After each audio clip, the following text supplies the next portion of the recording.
گئے وہاں پر وانا میں، وہاں پر انہوں نے اپنی فورسز کو پورا حوصلہ دیا، ان سے بات کی. تو میں سمجھتا ہوں کہ جب تک پاکستان کے اندر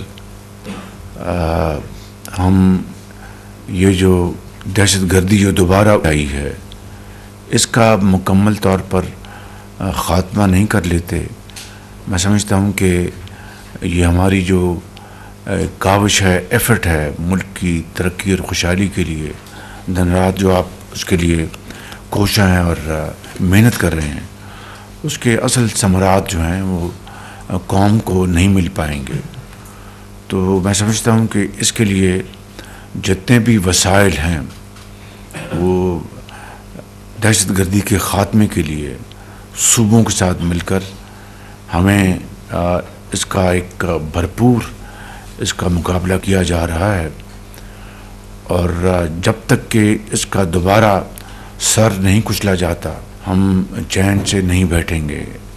اس میں یقیناً کے پی اور بلوچستان کے دوسرے عوامل ہیں جہاں پر وہاں پر جو دہشت گردی جاری ہے، اور کے پی کے دوسرے اس کے ڈائنامکس ہیں.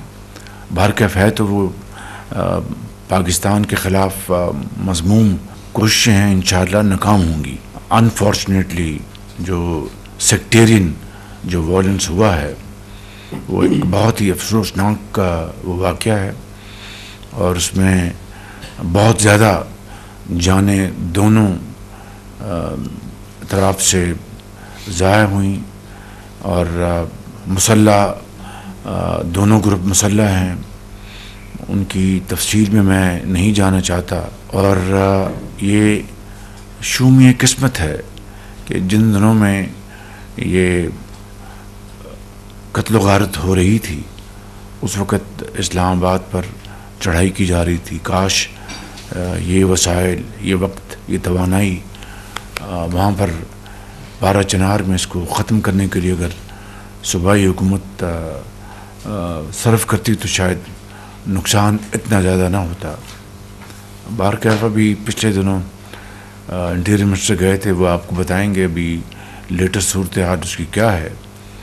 تو میں سمجھتا ہوں کہ یہ وہ چیلنجز ہیں جو کہ اس وقت اس کا ہمیں سامنا ہے، لیکن انشاءاللہ مجھے اللہ تعالیٰ کے فضل و کرم سے یقین کامل ہے کہ ہم انشاءاللہ مل کر اس ناسور کا خاتمہ کریں گے، دہشت گردی کا خاتمہ کریں گے، اور پاکستان ضرور انشاءاللہ سرخرو ہوگا اللہ تعالیٰ کے فضل و کرم سے. اور جو قربانیاں دی جا رہی ہیں وہ رائے گاہ نہیں جائیں گی. اسی طریقے سے جو ہم پر پابندیاں لگائی گئی ہیں، ہمارے جو نیشنل ڈیفنس کمپلیکس اور دوسری جو اینٹیز ہیں ان کے اوپر جو پابندیاں لگائی گئی ہیں وہ اس کا کوئی جواز نہیں ہے.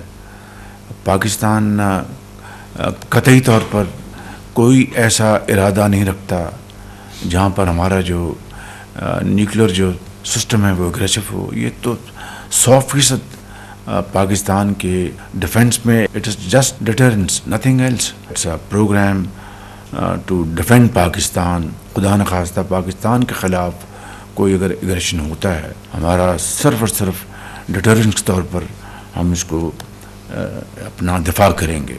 فارن آفس نے ایک مربوط کمپریہنسو جواب دیا ہے، لیکن ایک بات طے ہے کہ یہ پروگرام جو ہے پاکستان کا نیوکلیر، نہ یہ میرا ہے نہ یہ کابینہ کے آنریبل ممبرز کا ہے، یہ پاکستان کے 24 کروڑ یہ عوام کا یہ پروگرام ہے جو ان کے دلوں سے بھی ان کو اپنے عزیز ہیں. ان کو اس کے اوپر کوئی قطعاً کمپرومائز نہیں ہوگا، اور پوری قوم اس پروگرام کے اوپر یکسو ہے، پوری طرح متحد ہے.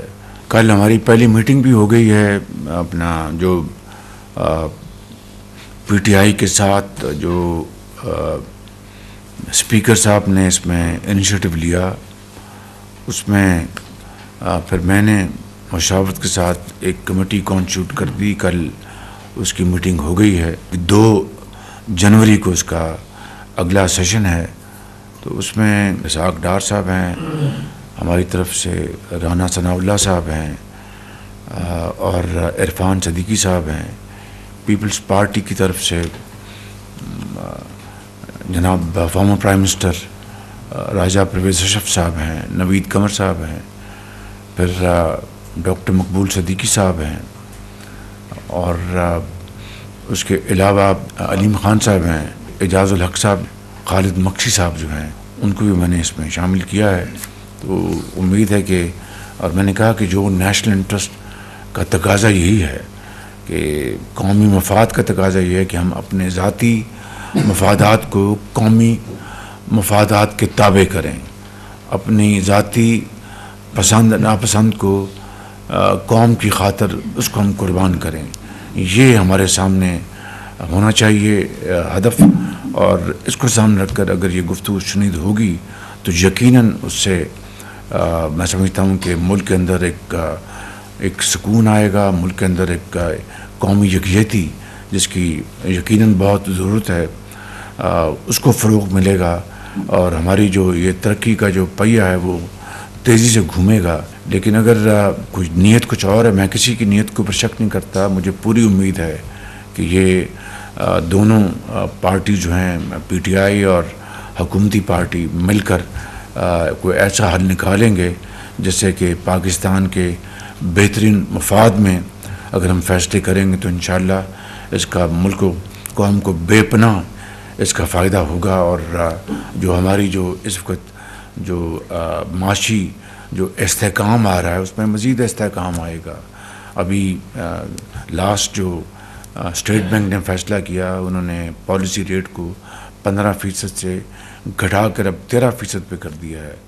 آپ کی جو مہنگائی جو ہے وہ بھی 5% سے کم ہے اس وقت, جو کہ ایک 2018 کے بعد سب سے کم ہے.